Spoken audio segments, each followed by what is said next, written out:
And welcome to what will be the final Crash the Pond podcast. April What? Fools. Oh, I was like, where are you going with this? I wanted to go for a short and sweet April Fools. I was gonna say, what house are we letting people into this time? And turns out it's a fool made or a house made of a house made of lies. Yeah, I was gonna pretend I was gonna try to make up my own retirement from podcasting, but I wanted to bring the whole ship down with me, Ah, and ah. I almost succeeded. You wanted to dig the grave and bury me with you?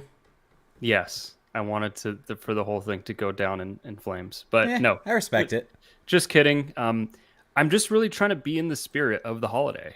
Holiday spirit isn't just exclusive to Christmas time or that period of the year.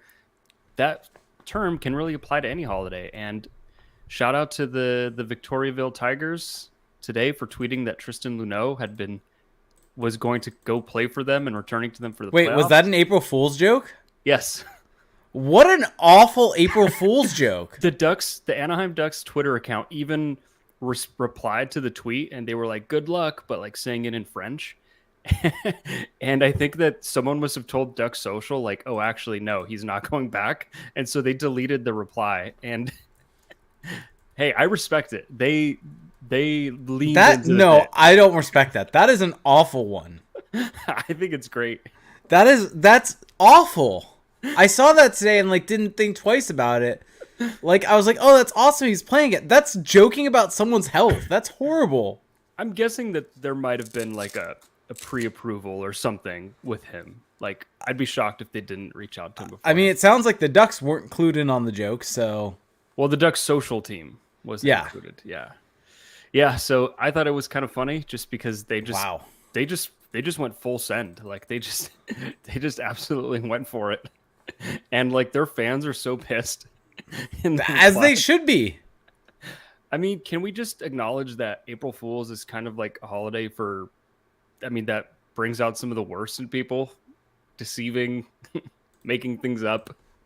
It's not necessarily fostering great behavior, I would say. Yeah.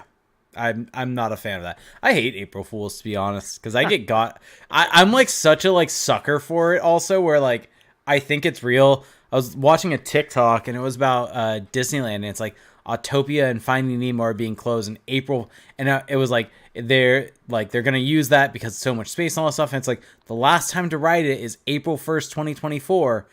And when I saw that, I was like, oh, I like Yeah. sent it to my wife, the video. I was like, oh no. And then I saw that. I was like, I unsent it. I was like, that was an April Fool's joke that got me. Yeah, I mean, Emerson Edom had an Instagram post today. Ducks radio commentator Emerson Edom, for those who don't know, former Duck, tweeted that the Ducks would be wearing everyone on the team would wear Jofa buckets for their next Jofa helmets for their next Heritage Night. Okay, that's an obvious joke though. But people in the comments were like, "Whoa, like this is not okay. Like that helmet is not nearly sturdy enough for the modern NHL or whatever." It's just like, dude, no, this is pretty That's the obvious. point. That's the point. I actually don't even know if there are enough of those helmets out there in existence to like outfit an entire team with the What if same Tamu color. just had like a garage of them? I wouldn't be surprised if he has like a significant percentage of the amount of those helmets that remain Just like in out case he there. wanted to lace it up again. He must have at least like one or two, I'm He guessing. for sure does. Yeah. Yeah, I'm guessing he probably has like a bunch. Someone Yeah, should ask him about that. for sure. If you're in Ducks media listening to this, ask Timo about that. But anyway, we're waffling a little bit, and that's okay. A little bit. That's okay. We'll see how long this one goes today, but Ducks are kind of in a weird end of season spiral. Is that fair to say? Yeah. Yeah, it was definitely a weird week. I mean, what? They've lost 11 of their last 12?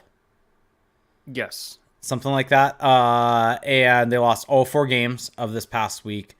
Trevor Zegras did return, but it does feel like things are spiraling a little bit because it just feels like the Oilers game felt in some ways kind of like what's been happening, where it's something goes wrong and then it just kind of builds upon itself in some ways. And Yes. that's kind of how it's felt. I do think the Vancouver game, we can get into the games a little bit more, but I think that they didn't have a horrible week per se. I thought one of the Seattle games was much better than the others, and the Vancouver game I thought was a really good performance by them. And then kind of within that, the other 2 games were nothing to write home about at all. Yeah. So, I mean, in their last 10, so prior to the weekend, the Ducks had been outscored in their last 10 games 40-13 and outshot 316 shots to 235. So they're just getting clobbered on the scoreboard. And I mean, that basically continued in Edmonton. And then they're also getting pretty handily outshot. So, it's kind of hard to have a lot of positive takeaways as of late. I think that the natural starting point, though, and the biggest storyline going into the week, before, last time we recorded, is Trevor Zegras' impending return. He has, in fact, returned. He's played, 4 games now? Yeah. And 3 of those have been at center. He returned to the wing on Sunday against Vancouver alongside Mason McTavish. But what are your impressions on Trevor Zegras so far? So we'll get into some of the storylines and narratives that happened throughout the week around Trevor Zegras. But I think overall, like, the biggest thing with him is that now he's back in the lineup, there's just like an extra level of creativity that was not there. Like, he's good for at least 1 or 2 plays where you just kind of shake your head of like, how did he make that pass? How did he see that play? How did he make that happen? And they just look so much better with him on the ice, just from an enjoyment standpoint, from everything, from an offensive perspective. I mean, there was the chance against Edmonton where he does the spinorama pass to Frank Vetrano, who just ends up hitting the post. They're just significant. So many plays that just add so much of an entertainment level. And I think one thing that he deserves a lot of credit for also is some of his work on the forecheck. Especially against Vancouver, he caused a lot of havoc on the forecheck, created turnovers, created chances the other way. And so overall, I just think it's a breath of fresh air that has been greatly needed, I think, for this team, from a fan's perspective, everything like that for this team. Yeah, I would agree with you that he has brought just an added element of playmaking and offensive intellect that just hasn't been there in his absence. And that makes sense. Like, he's a key part of this team. You can't replace a guy like that. And the side effect of him being there is that it helps kind of push other people down. You're asking a little less of even a Frank Vetrano. Even you can put Mason McTavish down on the 3rd or even 4th line as he returns. I think that there's kind of 2 sides to this coin, this Zegras coin, is that on one hand, I agree that he does kind of reinvigorate the lineup offensively. But on the other hand, I feel like he clearly looks to me like still like he's working back into game shape. Like, there's a lot of plays, and sometimes it's not his fault. It's almost like the guys around him aren't used to playing with him anymore, where the timing is off, where he's just a tick behind or a tick ahead. I think he'll get that back. And also they've kind of moved him around on the lines, but I think overall, like, he looks fine physically. Let me ask you this. I don't see any issues. Because I have an answer to my own question, but I want to see your answer to this. Mm-hmm. When does that kind of pop off for you the most, in terms of him just seeming a bit off, or the teammates not being used to him, or working into game shape? Because there's one scenario where I think it's most prevalent to me. Well, I'm basing a lot of this on the Vancouver game. Mm-hmm. And I think that him and McTavish, there were a lot of times where they just could not connect on passes, like very routine zone entries. So there was a lot of that where just like miscommunication or bad timing. And also, I think on the power play, where at times on the power play, he looks great. There are other times where I think, and this is partly going back to my own issue of I just don't like him in that right flank spot. We've talked about this before on the podcast. Mm-hmm.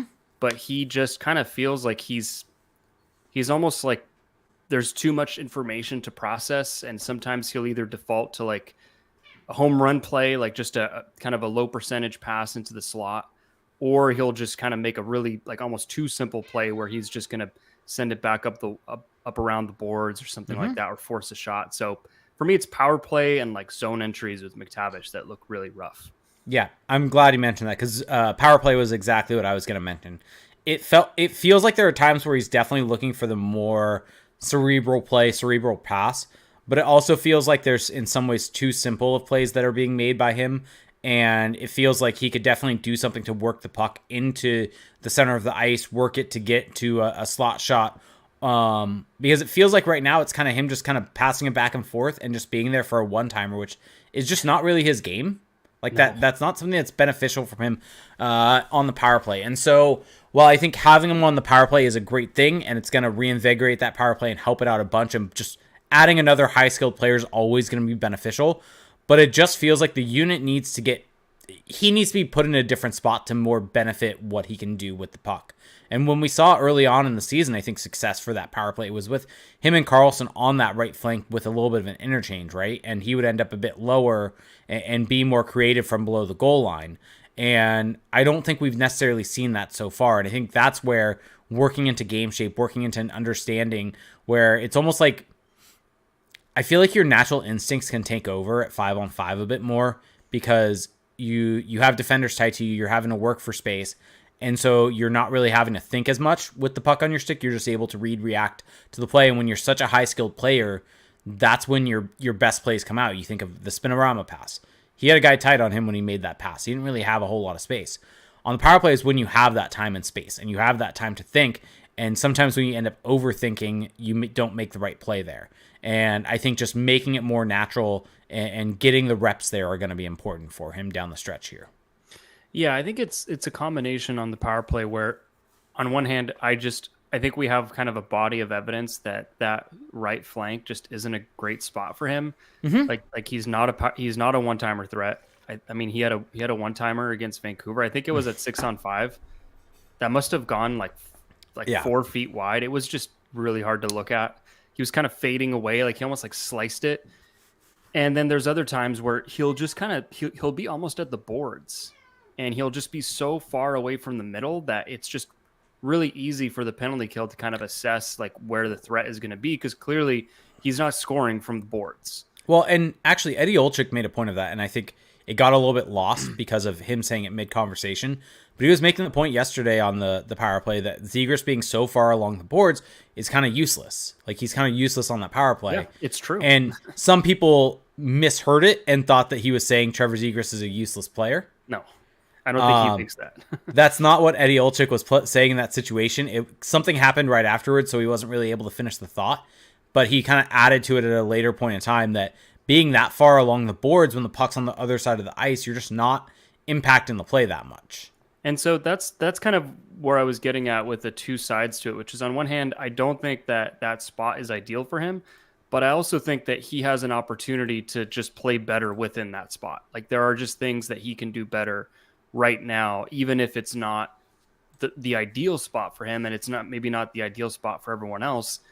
He can still be more threatening from that spot as it is. Like, just don't stay on the boards, be closer to the face-off circle.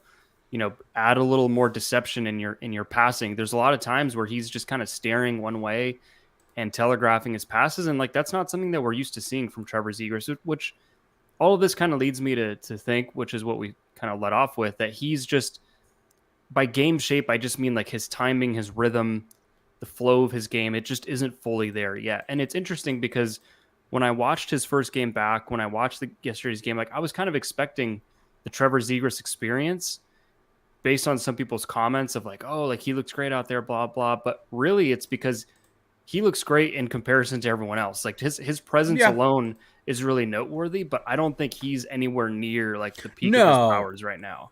No, but I think what you're seeing, and I think it's maybe sometimes in snippets, but it just feels like he's back in transition. I feel like in transition is where it's most noticeable, his play and his ability to just pick out passes and find guys there to create chances and set up his teammates as a part of that. I think that's, yes. Like, there was a play early in the Vancouver game where he gets in on the forecheck, causes a turnover, feeds it to McTavish front net, just kind of out of nowhere. And those types of plays where making kind of those quick twitch type of movements, quick reaction type of plays is where you really see him shine right now, where he doesn't necessarily have the most time and space, and he has to be able to make those high-level plays. And I think as time goes on, you're going to see him with more space when he has that space, take advantage of it a whole lot more. Well, there's also, I mean, this goes back to an age-old, time-honored tradition on this podcast to debate Trevor Zegras at center versus wing. And I will say that I feel like being on the wing for him is probably harder coming back from a long layoff, because there's just fewer puck touches. You don't get as many touches in space. You don't get as many opportunities to bring the puck up ice. And so I think it's just harder for him to kind of feel his way into the game because there's a lot of the Fair. times where he's the one that's trying to get open for the center, for the guy leading the rush, which has been McTavish. There's also been times, like you mentioned, where he has been at center, and I think that's actually helped him kind of feel his way into the game. But I don't know, the game at wing with McTavish, I know that he picked up an assist, and I know that like McTavish scored, but I wasn't really that enthralled by the way they were playing. It just looked very choppy and rough. And that's not to say it can't work, because I'm very intrigued to see what McTavish and Zegras can do together. But the wing just continues to be this kind of weird spot for him, which I hope he can continue to grow into. Yeah, I think at the end of the day, where I'm at with it is, yes, ideally I'd rather him be at center, but I think having him with more high quality talent, because when he came back against Seattle, that was the biggest complaint I had, was that having him it was with Lundestrom and Leeson, I believe. Yep. And it just felt like, well, yes, it seemed like him at center, him in that position was a way to kind of ease him back. You're also maybe mitigating some of the offensive potential that he had on the ice by having him with those two, and Lundestrom just being a complete lack of offense, and Leeson being solid enough, but neither of them are top 6 talents. And so that I think getting him with more high quality teammates, because it is going to be more important, because also just thinking back to kind of something, I think the Evolving Twins have said this, that quality of teammate is one of the most important things for a player and how they end up performing. That's way more important than quality of opposition, everything like that. And so when you have this skilled player, putting him with other high skilled players is just going to elevate the team. And so Yeah. I'm very curious what it's going to take, though, to see him reunited with Carlson and Terry, because maybe switching a little bit, unless there's more to talk about Zegras. Killorn's looked off the pace a bit to me lately. One thing I did want to quickly touch on is that I think it was Friday, the second Seattle game, Thursday. Trevor Zegras was benched. Yeah. At the end of the game, and for those who want a full, in-depth, unfiltered discussion on that, we did a Patreon podcast, which you can go check out for our full thoughts there. But basically, Trevor Zegras, midway through the third period against Seattle, tie game, I believe, at that point, he takes a holding penalty and then gets into an altercation with Brandon Tanev after, gives him a very obvious and blatant cross-check. So he goes to the box for 4 minutes, and I think Seattle scored on the ensuing power play. But from there, he didn't see the ice the rest of the game. I think it was over 10 minutes from the point where he went to the penalty box to the point where the game ended. And, Greg Cronin, I think, was asked about it. I'm not actually sure if it made its way into quotes, but Andrew Knoll did tweet that he talked to Greg Cronin, or at least I asked him and he said he talked to Greg Cronin. And apparently, Cronin said it was just a matter of like the penalties, because there were a lot of penalties in those last 10 minutes. And, they did put McTavish on a line with Strome and Vetrano, which is where Zegras had been. I don't really buy that explanation, because they switched McTavish onto that line after the penalty. They also had a 6-on-5 situation. Yeah, there were opportunities to get Trevor Zegras on the ice. I mean, heck, Ross Johnson got on the ice in those last 10 minutes and Trevor Zegras did not. And I'm going to be honest with you, I was just not a fan at all of that benching, because there's just been so many blatant penalty issues throughout the season, so much lack of discipline. And I mean, we can only assume that that was the reason he was benched. Like, there's really no other reason. And just for Cronin to really be inconsistent on that front, I just hate it. I think it's a bad look, and that's kind of all I got to say on it. Yeah, only thing I'll add to that is I think we had a long discussion early in the season when Zegras was benched, and while neither of us would agree with doing it or would have done it ourselves, we could understand where it was coming from with the conversations that probably were happening in the offseason, those types of things.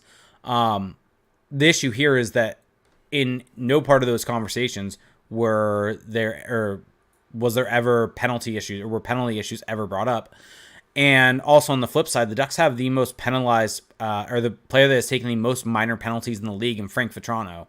Yet he has never dealt with any sort of punishment in any of a similar manner that Trevor Zegras has. And so I think that's the frustrating part, is that it's not like the early season benching where it's a defensive issue that they've highlighted.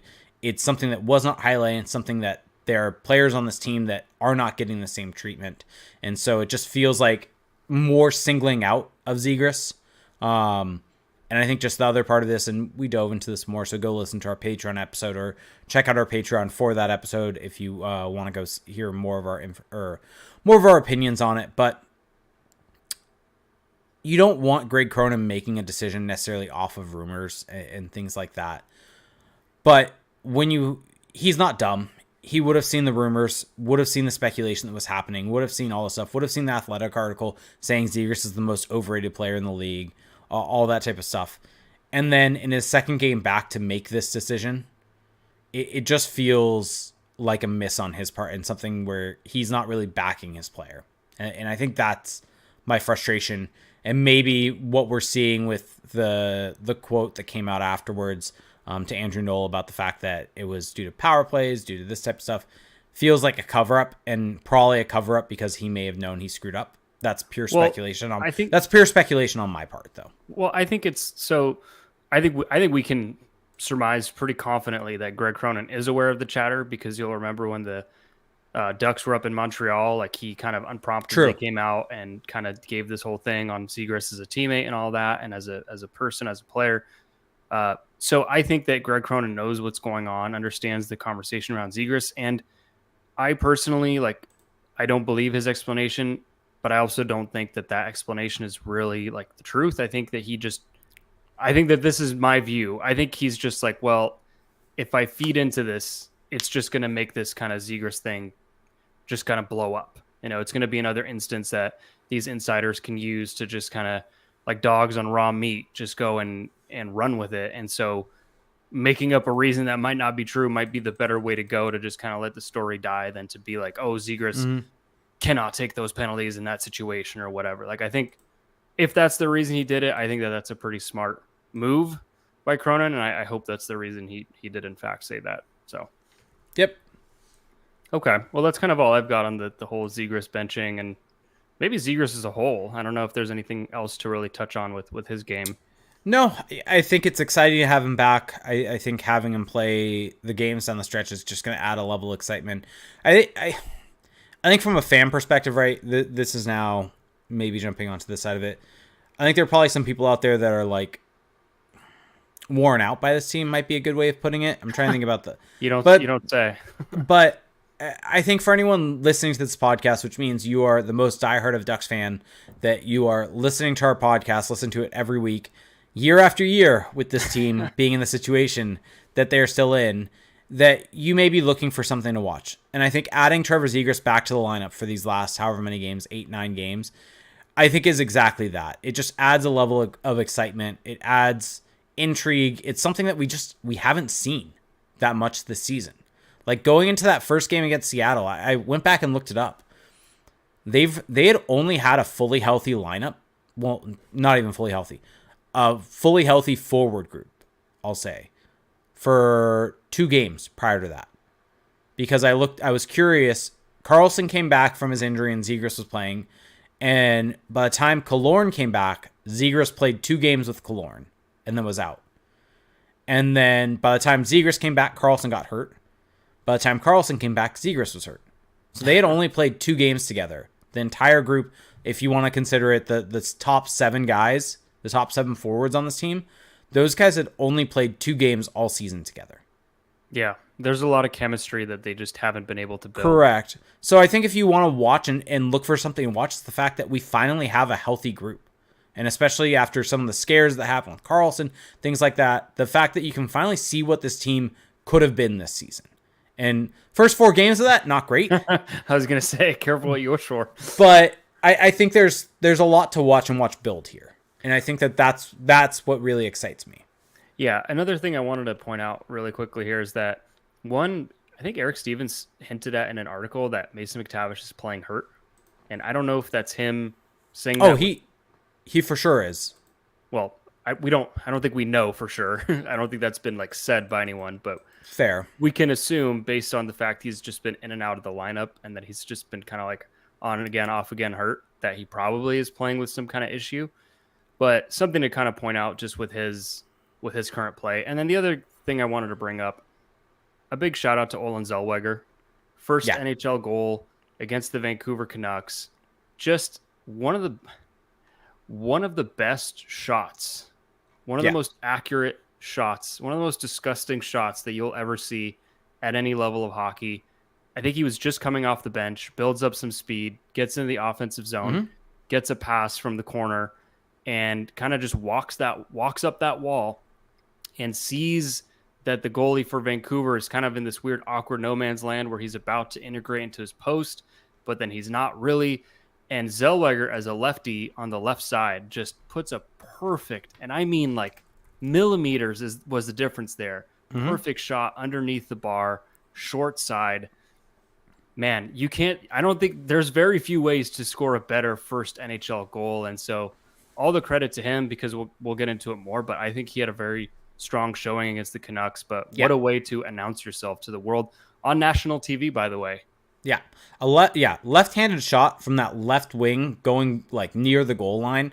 That is almost a near impossible angle. Yeah. And the thing of that is that's not necessarily a bad goal for the Canucks goalie to give up. Like maybe you want to see his shoulder get up, but that's just how perfect of a shot that was from Zellweger. And he deserves a lot of credit. And yeah, I mean, he played a really, really good game against the Canucks. Like I think he's really coming into his own and getting more comfortable, and you can tell that he's getting more comfortable. He's jumping into the play more. There are so many times he's ending up below the goal line throughout the play and throughout the games where it just feels like his comfort level has grown significantly with his kind of understanding of when to jump into the play and when to not, so that he's not necessarily putting his team in a bad situation. Yeah, one thing that I want to point out is that with that pairing of Olen Zellweger and Cam Fowler, it feels like such a perfect duo, not in the sense that I think Cam Fowler's this like great NHL defenseman at his stage of his career, but that they can both learn from each other. Yeah. Cam Fowler is a guy who's been in the NHL forever now. I think he's like 12 years into his NHL career, something like that. And yet, I think that the way that Olen Zellweger plays is the way that the game is going for defensemen. And Cam Fowler still has the tools to incorporate some of those things that Zellweger does. Like you mentioned it, the way that he activates off the blue line and is not afraid to get involved in the play in the offensive zone or join the rush. Those are things that Cam Fowler has the capacity to do. And that I think just the era that he came up in, he never really had to kind of, that was not really something that was common back then. Like being a kind of slick skating, puck moving defenseman in the like late 2000s that didn't hit, that was kind of like you were already a little bit of a unicorn back then. And so he just never really had to incorporate that. And yet I think he can do a lot of the stuff that Zellweger is doing, not all of it, of course, and not to the same degree. And then for Zellweger, there are times when he's breaking the puck out where he just wants to hit the ground running and get to his own blue line with speed and just kind of break through that first layer of forechecking. And there are times where he just skates himself into no man's land. Like it happened again against Vancouver. And Cam Fowler, for all his warts in his game this season, is still very good at breaking the puck out. And he has definitely mastered, like I think it's fair to say he's mastered that element. And so all this to say that a guy who, how old is Olen Zellweger, 20? Yeah. 19, 20? And a guy in Cam Fowler who's kind of in the twilight of his career, I think that they can both really learn and grow from playing together. Yeah, and even from a macro perspective, right? Fowler, one of the things that he's been pretty good at this year is the defensive side of the puck. Offense is a black hole. A lot of that comes from kind of just shots from the point, not really a whole lot of offense being generated from him. But defensive side of the game, largely due to his ability to break the puck out very cleanly and his good gap control. I go back to that game against Tampa, I feel like is such a shining example of when Cam Fowler's on his game defensively, what he can do with how he defended Nikita Kucherov there in the man-on-man situation. And Olen Zellweger, on the other hand, is kind of a bit of the opposite, a guy that's just going to jump up, create so much offense for you, and can definitely learn on the defensive side how to do and break it out well. So that's a pairing that the results have been mixed so far this season. They're sitting at 45% expected goal share, but they've had some games where they have clicked and they've played really well together. Yeah. And so the sample size isn't huge, and it's one that I'd like to see them get more time together, because I think there is a world where you can look at that pairing and say, yeah, that is kind of what you want out of a pairing with two guys working with each other and being able to learn from each other. Yeah, I'm glad you pointed out the gap control and the defending, because I think Zellweger had some great moments defending the rush against Vancouver. I thought that he was really sharp Yeah. there. And I think the difference with the offense for those two is that a lot of Fowler's point shots are just like stationary, where he Mm-hmm. gets it and just kind of lets it, just flings it from the point. Zellweger shoots the puck a lot from the point, and I don't necessarily love that. But when he's shooting, he's always moving. He's always Yeah. straddling that blue line, and that's just a lot harder for the other team to handle. Yep. All right. So, with that being said, let's have a bit of a word from our sponsor. So you can eat stress-free this spring with Factor's delicious ready-to-eat meals. Every fresh, never frozen meal is chef-crafted, dietitian approved, and ready to eat in just 2 minutes. Choose from a weekly menu of 35 options, including popular options like Calorie Smart, Keto, Protein Plus, or Vegan and Veggie. Also discover more than 60 add-ons every week like breakfast, on-the-go lunch, snacks, and beverages to help you stay fueled and feel good all day long. What are you waiting for? Get started and fuel up your springtime goals. You can get chef-prepared meals on the table in 2 minutes with Factor's ready-to-eat meals so you can get back to doing what you love this spring. Looking for gourmet meals? Try meals that feature premium ingredients like filet mignon, shrimp, truffle butter, broccolini, and asparagus. No fuss, no mess meals. Factor meals eliminate the hassle of prepping, cooking, or cleaning up. Simply heat and savor the good stuff, and it's tailored to your schedule. You can customize your weekly meals with the flexibility to get as much or as little as you need. Pause or reschedule deliveries to suit your lifestyle. Factor is your solution for fast, premium meals without the need for cooking. We're celebrating Earth Day all month long. Look out for the Earth Month Eats badge on the menu for our lowest carbon footprint meals. So you can head to factormeals.com/CTP50 and use code CTP50 to get 50% off your first box plus 20% off your next box. That's code CTP50 at factormeals.com/CTP50 to get 50% off your first box plus 20% off your next box while your subscription is active. Go check him out. So, yeah, I feel like watching Zellweger, it does feel like he is just coming into his own in the NHL. There are still things that he needs to work out, and it's not all necessarily perfect. But, man, for kind of when you think about where he started this season, not making the team, having to go play in the AHL, which was good for him, which was a good learning experience and a growth opportunity, to where he is now playing on a pairing with Cam Fowler. And also, might I add, like on the power play, he looks really good. That the power play with Zegras and McTavish and Terry, like, wasn't necessarily clicking, but there were also times where they were clicking and where they looked dangerous and where Zellweger was at the heart of it. So, I mean, it kind of sucks because Pavel Mintyukov has been hurt, and so we haven't been able to see him, those two, as much together in the lineup. But, man, if he can kind of keep growing like this and knowing what Mintyukov is, and hopefully, Lacombe growing into his game and some of the help that's on the way, like the Ducks blue line, like we've talked about it for years, how help is on the way and how their future is bright, but like the future is now. Like we are seeing these guys on the ice hit their stride, and it's just a joy to watch. Yeah, and kind of on that point a little bit here, I think there are going to be some people out there that the natural inclination is going to be this team should just lose out the rest of the games, try to get ahead of Chicago, which from a draft perspective, sure.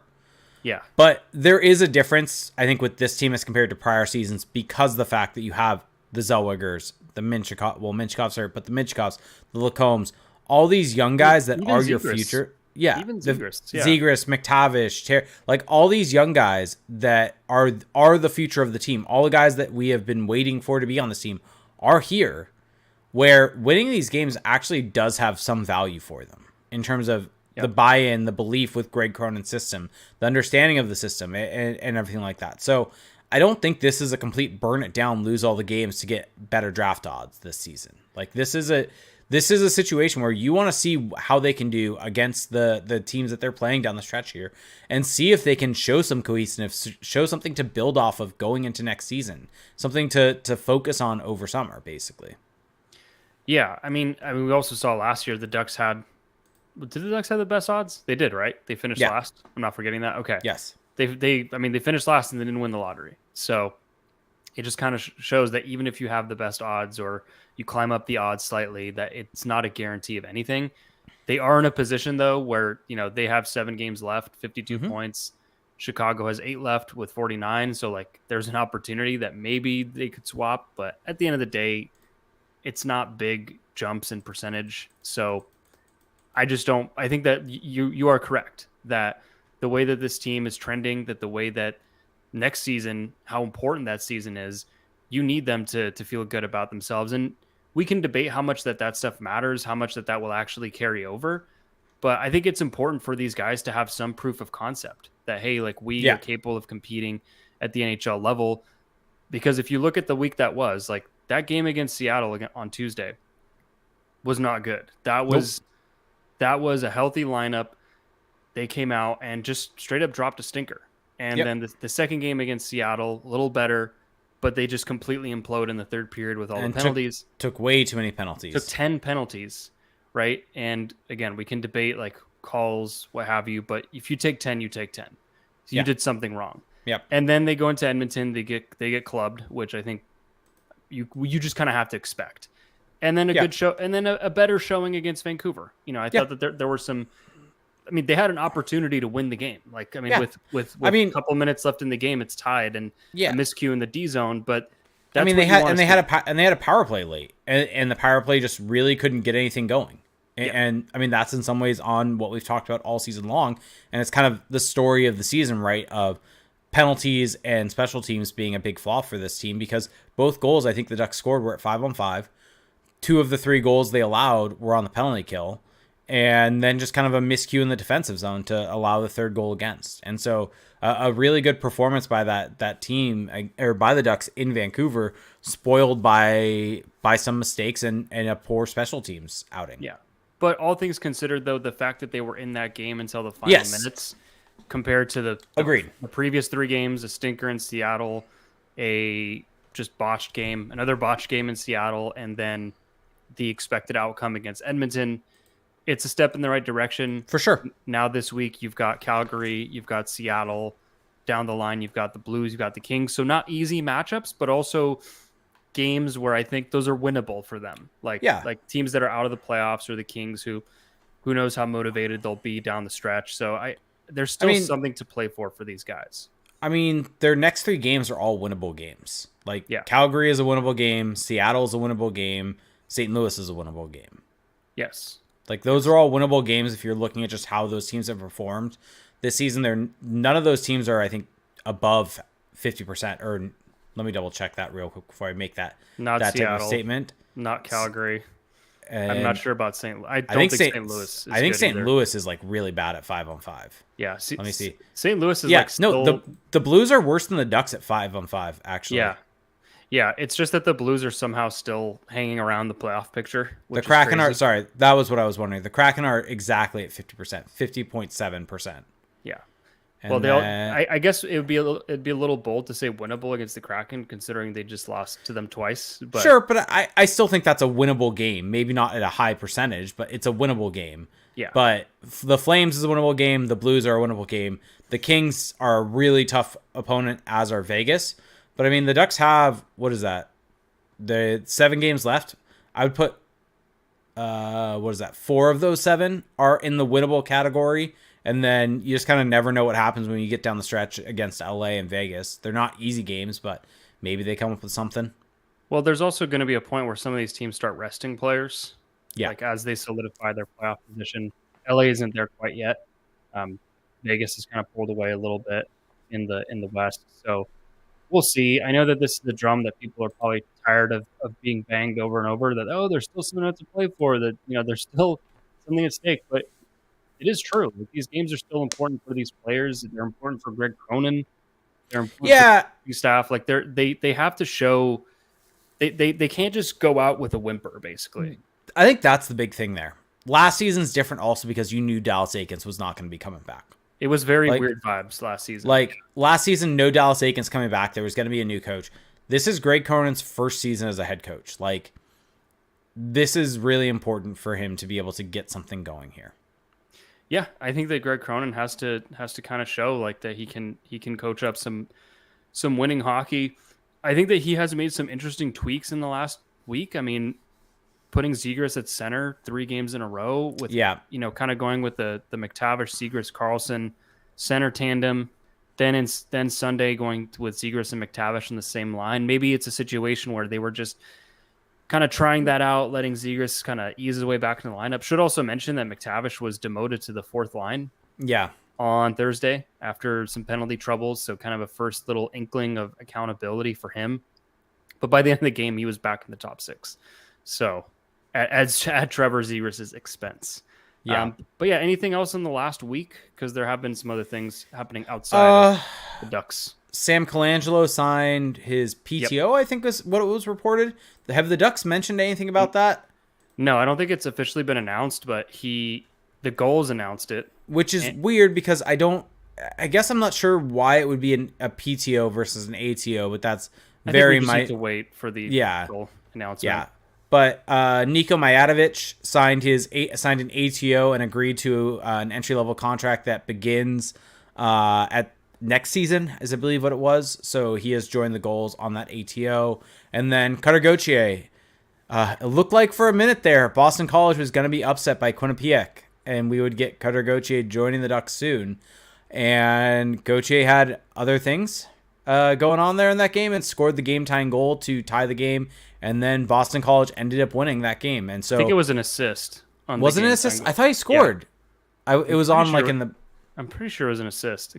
I could be wrong about that, but it was the drop pass on the zone entry, and then the cross ice pass. So, I'll double check that. I thought he scored the game tires. It was the game tying goal. Yeah, he scored that, right? No, it was the assist. Oh, okay. My bad. Yeah. So now the maximum number of games he could play for the Ducks would be 3, but it would be unlikely he could make the first game because their next game is on April 11th. The Ducks play the day after.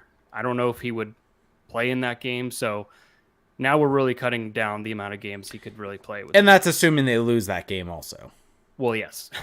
Yeah. Most likely he's going to play one game. He can't go play if they win. Most likely he's going to be playing against Vegas, and that's it. Yeah. I mean, unless Boston College somehow gets beat in the Frozen Four, which I'm forgetting who they're playing. Let's see here. I'll pull it up really quickly. It's one of the Michigan teams. Oh, yeah. It's Michigan. Oh, wow. I thought Michigan State won for some reason. Yeah, so they are playing Michigan. Michigan's a good team. They have a lot of skill. That's on April 11th, 5:30 on our time, Pacific time. That's a game they could lose. I feel like at this point, though, kind of counting out Boston College or picking against Boston College in this tournament feels like a bad idea because even in games where they look really bad to start or where they have really bad stretches, they still find a way to win. No one's really here, though, to hear about how Boston College is playing. I should probably focus on Cutter a little bit more. I thought in the games over the weekend, against Michigan Tech and against Quinnipiac, he was kind of like the classic Cutter Gauthier. There are times where he's a little quieter, just trying to get open, but showed a lot more playmaking. There were a lot of rushes up ice where, he would gain the zone, set up a teammate, leading to a goal, as we saw in the game-tying goal against Quinnipiac. That was a really nice one. He enters the zone, drops it off to a teammate, gets it back, centers the puck into the slot, and then they go ahead and score. So if he can keep adding some of that playmaking ability off the rush, that's just going to make him an even more dangerous player for the Ducks when he gets the team because, yeah, it's nice to have a complementary piece, a guy who can get open and shoot with these great playmakers, but it'd be even nicer if he could hang in terms of playmaking with those guys. So he's showing some nice growth. This is a great experience for him. I know that Ducks fans want to see him in the lineup as soon as possible, but this is a good experience for him. This is going to make him a better hockey player down the line. And so I think you should just cheer to see him succeed and just win as many games as possible. Yep. Agreed. And at this point, it's like a 1 game difference, really, of whether he loses in the next game or the final. Exactly, which is why I think having him essentially make the turn or win the tournament, I think would be better for him. Yep. So, all right. Anything else that you want to touch on? Yeah, I watched a little bit of Niko Majatovic this weekend. If you're a Patreon member, there is a game goals update kind of video breakdown up there, so you can go check that out. But he actually got to play some pro hockey. I think that I can definitely see the vision of why Paverbeek or why the Ducks drafted him. He's definitely energetic on the forecheck, good at breaking up plays, good at laying the body, just a very high motor. Same with Jan Mishak, who we finally got to look at for the first time, but also looks very raw. I think that it's going to take him probably another year to really see the NHL, but this is the kind of brand of hockey that Paverbeek wants. Two high motor guys in Mishak and Mijatovic who can come in on that fourth line, play heavy, lay the body, but also make some plays. We can debate whether that's necessarily the best approach, but you can definitely see that there's like a coherent vision with the guys that they're bringing in. Yep. I got nothing, but you posted the video right on the Patreon, so go check that out for anyone out there. Yep. And then outside of that, I'm trying to think anything else sticking out from the last week. Nothing off the top of my head. Yeah, I don't think I have anything either. So we can probably just dive into questions. Yep. So we're going to start with our Patreon. Go to patreon.com/crashpond. If you subscribe at the $2 tier or above, you get access to our Patreon exclusive Discord, where you can ask us questions directly in there, and we will prioritize those. So got a few in here, but a little bit of a lighter day. Not exactly one of the best weeks ever. But Extend Leeson Drumbanger said, when will the hashtag pain stop? Hopefully down the stretch here. Like, as this team's healthy, I think what I want to see is start seeing them click, start seeing them play better. So, yeah, that's all I've got. Yeah. And then he also said, also not a question, but a statement, this needs to be Noel Brown's last few games behind the bench of this team. Oh, man. I would not get your hopes up. I feel like he's going to be back next season. That's just my take on it. The power play, the power play with the veteran players has been productive, and they get a lot of zone time. And then, like, I feel like you almost can't fully judge the other unit because they just have had such little time together. And so I have a feeling that he will be back next season. I hope not. I mean, personally, I think neither assistant should be back next season. I think both should be gone. I think that Brent Thompson has not done a good job necessarily with the penalty kill. I mean, the two biggest issues for this team this season are two of the biggest issues: penalty kill and power play. Like, not having either of those be just even somewhat like average has cost this team points this season. A significant amount of points. Yeah, special teams have not been a strength, so I would agree with that. Yep. Let's see. Max Jones Truther said, should the Ducks trade their late first round pick, and how likely are they to do it? I think I'm kind of 50-50 on that, because on one hand, yes, they're in a position where they want to be bringing in more established talent, and where that's, the goal is now to turn the corner next season to start pushing for the playoffs. But at the same time, like, a deal has to be available. There has to be a player out there that you can actually go and get, and that the other team is, interested enough in that asset. And so I think it's kind of like up in the air whether that actually happens.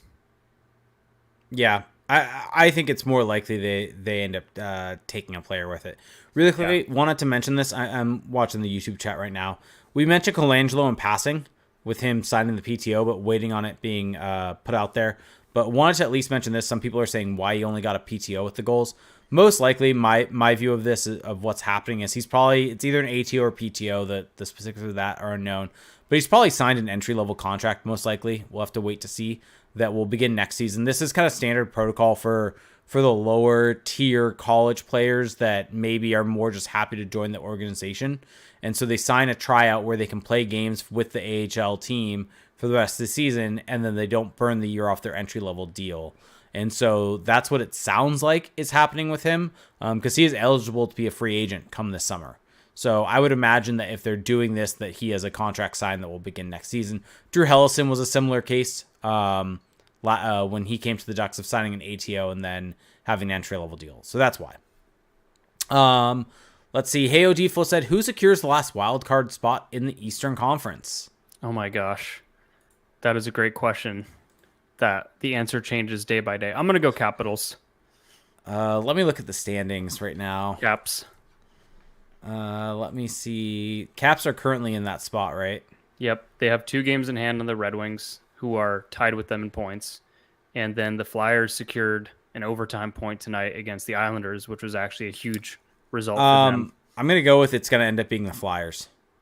So then who's third in the Metro for you? I was trying to avoid the question by going that route. You're changing the standings if you say that, so you have to answer that. I'll go the Capitals, jump them.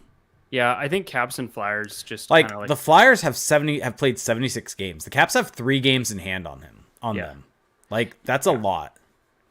yeah. So, I think the Caps are in, and I will say though, from an entertainment perspective, I think I'd rather see the Red Wings in over the Flyers and the Islanders, but that's splitting hairs at this point. I just think the Caps are in, and we just need to accept that. yep. I would agree. All right. Extend Leeson Drumbanger said, is Mason McTavish just that much more effective when paired with a play driver? So I'll push back a bit on some of the hype from that line in that game. Like they had some brief flashes, but overall they were not really. They just weren't. They weren't really that dangerous. But they also didn't spend much time in their zone at all. And so yeah, Mm-hmm. I think that there is something to be said for McTavish being better as kind of like a support player than a true play driver, which kind of begs the question of should he be the locked in 2C for the next 10 years? That's because that's basically the way he's talked about, around the league. Want to give a massive shout out to let me try to get this Ty on to Kara. Ty Kara, who just gave us a $20 super chat. Thank you so much, Ty. Said big fan of you guys. Thanks for the entertainment. So thank you so much. For those that don't Thank know, you, Ty. if you want to support us monetarily, you can give us a super chat Yep. over on YouTube. So thank you so much for that. That's Appreciate really, really that. appreciated. That's very, very kind of you. So back to the question. Zegras equals Datsuk in our Discord said, do you still see Zegras as part of the leadership group? As part of the future leadership group? Yeah, I mean, I think he's just because his personality is so loud, he's just always going to be a key figure in that locker room, whether he's wearing a letter or not. He's just all and just his kind of competitive drive, his obsession with improving his game and his skills. Like he's just always going to be a key figure in that room, whether he's wearing a letter or not. Yeah, and you also had Ryan Strome actually had a quote. I can't remember if it was actually him saying this or it was Ale Lozoff quoting him, but basically stating that like he's more of a leader than he realizes. Yeah. High praise. And something along those lines from Strome. So, where's my burger? Flobert said, do you see anybody from the goals getting a call up as the season winds down? Not really. Maybe Nestorenko, but most likely no. Yeah, Nestorenko, like he had one of the most comically bad drop pass turnovers in the neutral zone you'll ever see over the weekend against Tucson. Like he literally just drop passed it to the other team. There was nobody around, like teammate wise, so I don't really know why he did that. I feel like Regenda got the call up earlier, and that may just be it. That may just be all we see. I kind of want to see. I think, and I also am hoping. I think Drew Hellison might get a call just because right shot D. We know that's an area that kind of needs a little shoring up.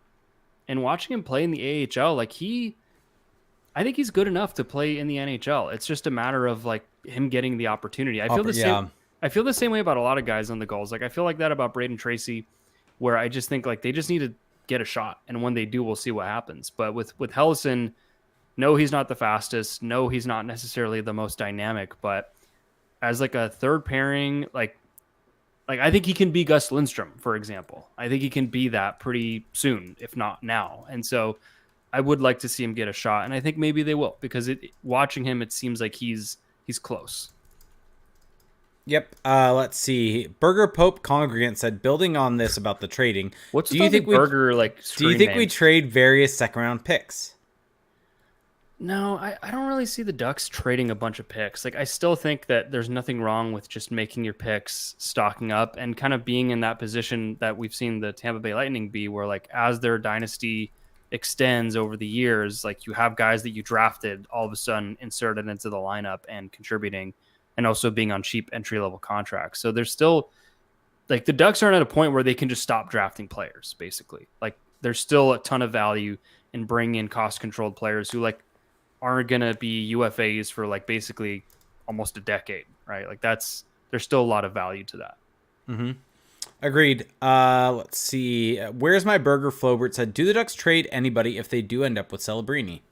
No, I don't. I really don't think so. I know that that's kind of been out there as like, oh, what if the Ducks get Macklin Celebrini? Does Trevor Zegras become expendable or something? And I don't see that. And especially because like Celebrini's on an ELC, so like you can just fit everybody, and it just won't be hard to do that for at least 3 years. So I don't see that happening, and I also just don't want it to happen. Yeah. Yep, agreed. Extend Leeson Drummer said, how many of the current guys in the AHL would you consider are upgrades on the current roster? Well, okay. Can we just exclude Ross Johnston from this? I mean, would you consider most guys in the AHL upgrades on him? Not all guys, but I think Chase DeLeo? I don't think so. Okay. Chase DeLeo is a great AHL player. How about that? Okay. Chase DeLeo is like the prototypical great AHL player. And yes, I even said his name. So I hope folks are happy. Good on you. But yeah, I don't think there's that many guys who are like difference makers just in, hiding in plain sight down in San Diego. Agreed. All right. And then I got a couple questions on Twitter. And then for those of you in the Twitch chat and YouTube chat, please throw your questions in. We're going to get to you in a quick second. Hockey Rush said, question for Pod. The Ducks need lots more skill and speed, obviously. Where would you rank them in speed compared to other teams? 1 being fastest, 32 being slowest. Man, I don't know. I don't really ever think about speed. Like just pure foot speed. Do you remember way back when the whole Randy Carlyle speed era? Oh. You mean Bob Murray trading for Ryan Chimera or Jason Chimera and Chris Kelly at the trade deadline? Oh man, that was maybe my favorite, just like meme meme level trade deadline from Bob Murray. Yeah, I don't really know because I mean, speed's important, right? But the ability to change speeds is what's more important. Playing fast is better than playing fast in different ways is better than just being go all the time. Yeah. I don't think that they're like a top 10 team because I think I can already think of like at least 3 teams that are faster than them. Like, I mean, they're not on the Edmonton, Colorado level, but I don't think that they're like in the very bottom. Like they're not in like Capitals territory where, there's just no speed. They're probably like kind of where they are in the standings, like just mid 20s is probably where they are. So you're being called by Sparkman the face in the Chase DeLeo feud. What does that mean? Is that a wrestling term? You're the baby face and he's the heel.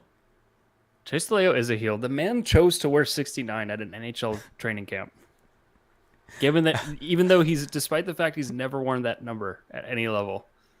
The guy just wants to be a meme. It's clear as day. All right, Logan M5 said, the Ducks win the lottery. Does Verbeek look to trade Zegras for a young physical D-man? Pagnotta reported there was a conversation about Z for I forget how to spell this guy's name or say this guy's name. On the Canadian starts with an X. Oh, Arbor Jacki? Yeah, could not remember how to say it. Also want to hear your thoughts on Arbor's game and how much of a steal it would be for Montreal. That is an interesting. I mean, I don't even know. I have not seen that report. I haven't either. And I mean, you heard that would be an awful trade. You heard the name of the source, so yeah, take it with as much of a grain of salt as you would like. I used to be really down on Arbor Jacki's game. Like I used to think he was just not even an NHL player, and the Canadians sent him down to the AHL this season, and he actually came back a much improved player. Really physical, but also like way more offense than I think people realize. But yeah, you don't do that deal in a million years. If you're the Ducks, like you just don't do it. No, and I don't think he's traded. Like, yeah, TNT had a little bit on it, and I think you could throw out Biz's opinion, throw out Anson Carter's opinion. I think Gretzky just had such a good take on it that the best GMs in the league are patient, and that you can't find that type of skill anywhere else. Yeah. So I think Gretzky just had a fantastic opinion with that. So he's like, yeah, you don't trade that type of player out of there. Yeah. So, and then I got this question from Trevor Zegras, who always gives us questions. His one question would be, fan perspective aside, who will be a part of the Ducks longer, Zegras or Cronin? Oh, Zegras. I'll go Zegras. I mean, that's just an easy one. Yeah. Just because of how coaches are more easily disposable than players. Yep. Okay. All right. So we are going to now go to our Twitch and YouTube. So for those of you listening on your favorite podcast services. You can find us at twitch.tv/crashthepond. Or if you have Amazon Prime, you get one free Twitch Prime gaming sub each and every month.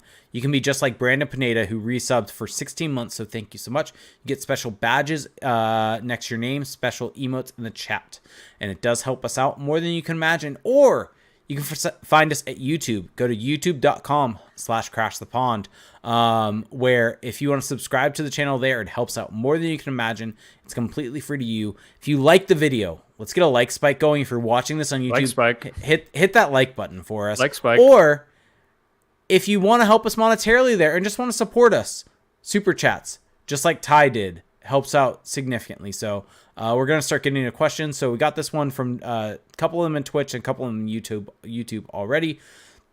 Vixler said, do you know Cronin's contract length? If 1 year, any chance he isn't back next year? I think it's a 3-year deal. I would assume 3. For some reason, I thought at one point I read 2, but I would assume 3 because 3 is pretty standard for NHL coaches. Yeah, that's why I'm thinking 3. One thing I want to make clear is that I'm not very high on Greg Cronin right now. I am very dismayed by the handling of the Zegras benching last week, and he just hasn't really shown us that much, if we're being quite honest. Like, he just hasn't shown us that much. He says a lot of great things. He sounds like a smart guy. He sounds like, he's got great character, but it's a results-driven business. And for me, it's not even about the wins and losses. It's about how are you playing, and hasn't shown that to us. But I'm not at the point of fire Cronin. Like, look at the situation this year. Look at the injuries. It takes time. You're coming back from like a really low point. You have to give him at least one more season, or you have to at least give him next year. Let him make the proper adjustments. Mm-hmm. The roster will be better. Like, I'm just not, the fire Cronin for me is just a step too far. Yep. I would agree with that. I agree with that completely. Cap Friendly doesn't list a contract length, so I would assume 3 years would be my guess, because that's fairly standard as a 3-year contract.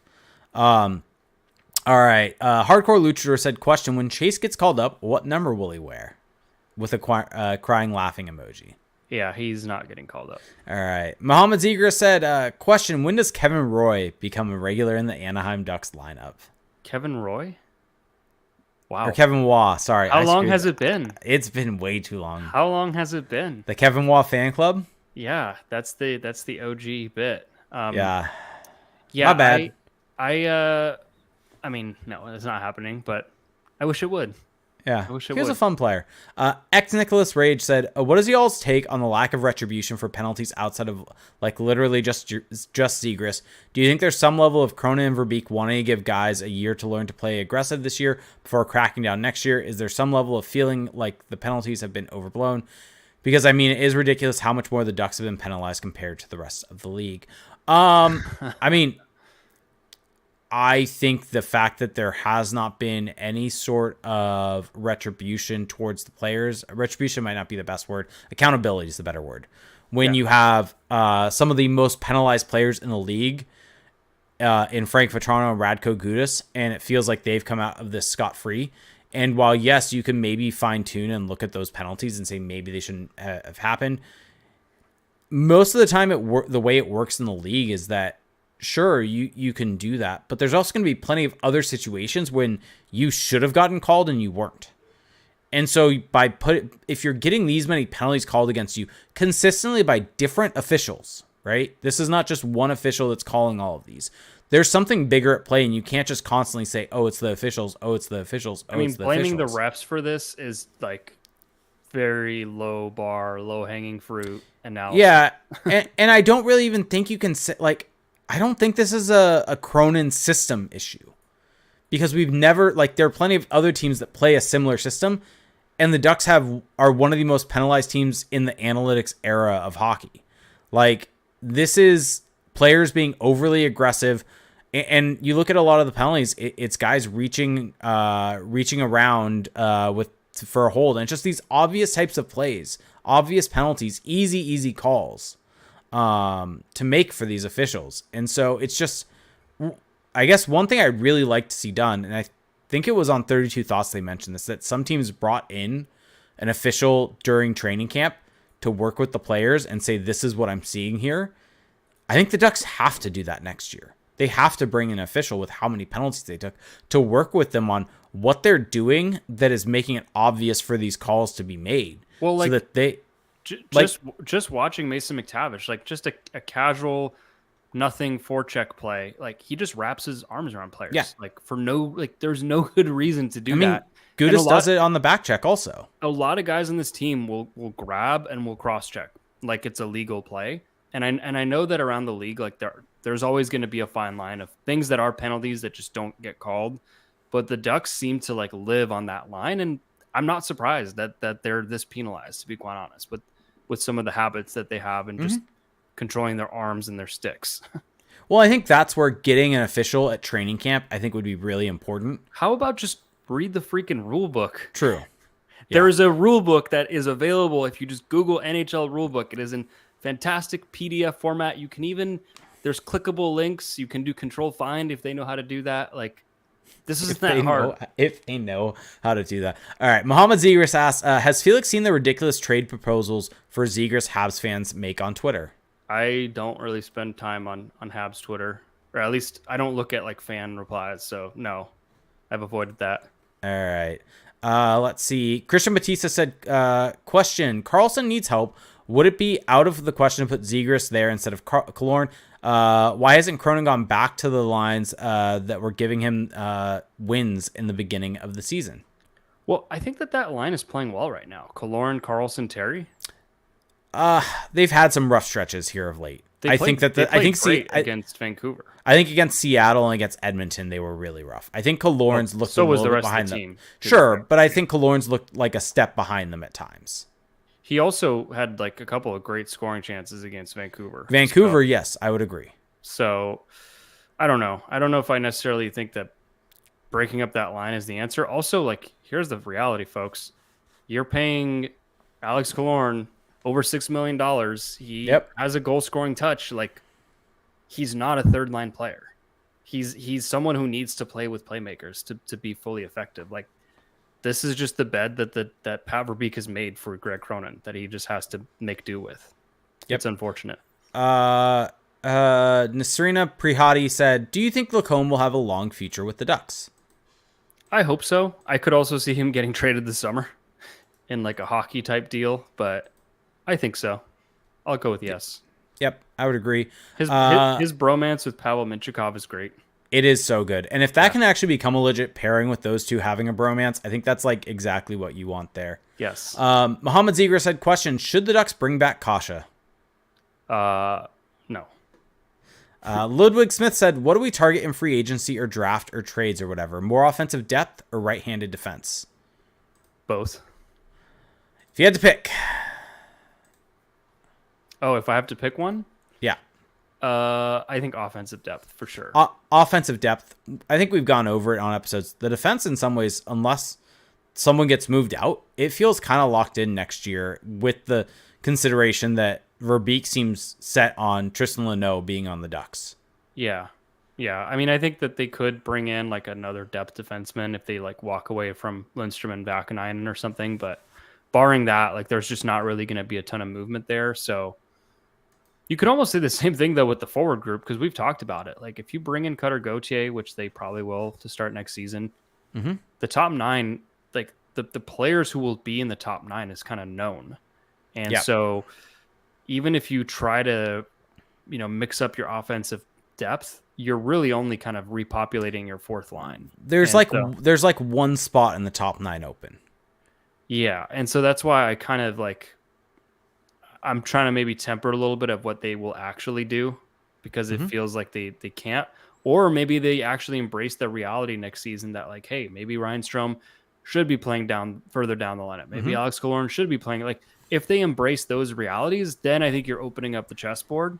If you just kind of accept the fact that, we're going to be paying $11 million for guys who are going to be like third liners, true bottom six players. I just think it's better to accept the reality than to keep living a lie. Yep. Let's see. Sparkman said, are the Ducks not signing Vidston? I know Mitch Brown was high on him when you guys had him on the podcast. I have no clue. I couldn't tell you anything about his situation. Yep. I can't either. Alex Olvera said, question, has Terry been good this year? I've been disappointed with his habit of playing hero hockey. His decision-making has been baffling, and it feels like he's been holding his line back. I disagree with a couple of those points. I think the hero hockey thing was true in the beginning of the season. I think he's vastly improved that. I think there are still times where he kind of goes a little crazy, but you want that. Like you that's part of what makes him great is that ability to just kind of go tunnel vision, go through 4 guys and score. Like you don't want to take that out of his game. And I think that he has worked at that. I think that Greg Cronin has talked about him improving at that. I think that this season has been like just a little bit of a disappointment from what we've seen from him in the last couple of years, but I'm not necessarily worried about him moving forward. Yeah. And I mean, from the perspective of looking at something like goals above replacement, that factors in production, right? And factors in on ice impacts and everything like that. He has the highest GAR on this Ducks team this season. Yeah. But like his on ice 5-on-5 impact has gone down. Sure. And that's not good. But also I'm not necessarily worried about it. No, I mean, that makes sense. His expected even strength offense for expected GAR versus regular GAR, expected is lower than regular. Yeah, which like kind of goes to show that production and scoring is driving his GAR value. Yeah.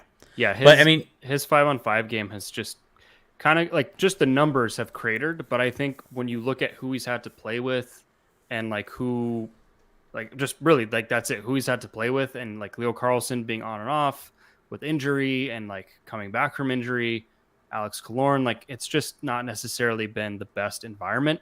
He is getting paid $7 million, and so you would hope for a lot more statistically than what he's shown. But I think just from an eye test perspective, that gives me a lot of confidence that he's still fine moving forward. Yeah, and even expected GAR, he's the highest on the team at 9.5. Yeah, his Rap'em chart is just kind of shockingly not good. It's fallen off a bit. At one point in time, it was extremely high. Defensively, he's fallen back a bit, but I mean, yes, he has still been good this year. Like his like offensive generation is below replacement level now, which is like his expected goals for. Yeah, I would still say yes, he's been good this year though. Yeah, I would agree with that. But but in fairness, the numbers have not been good, and that is something to monitor. Mohamed Zegras said, question, do you think Zegras will be worse than, as good as, or better than Clayton Keller? Ooh. Clayton Keller, doesn't he have like 30-something goals this season? I haven't looked at. I guess I think Clayton Keller's the better player. Than Zegras? Oh, wait. I thought we were talking about Troy Terry. Sorry. No, Zegras. Oh, okay. Sorry. I don't know why I was thinking of Troy Terry. Probably because we were just talking about him. I think he can be as good, for sure. I don't know about better. I think that they're very similar players. Yeah. Nasiri Prihati said, are the Ducks interested in signing any NCAA free agents like Colin Graff? I kind of doubt it.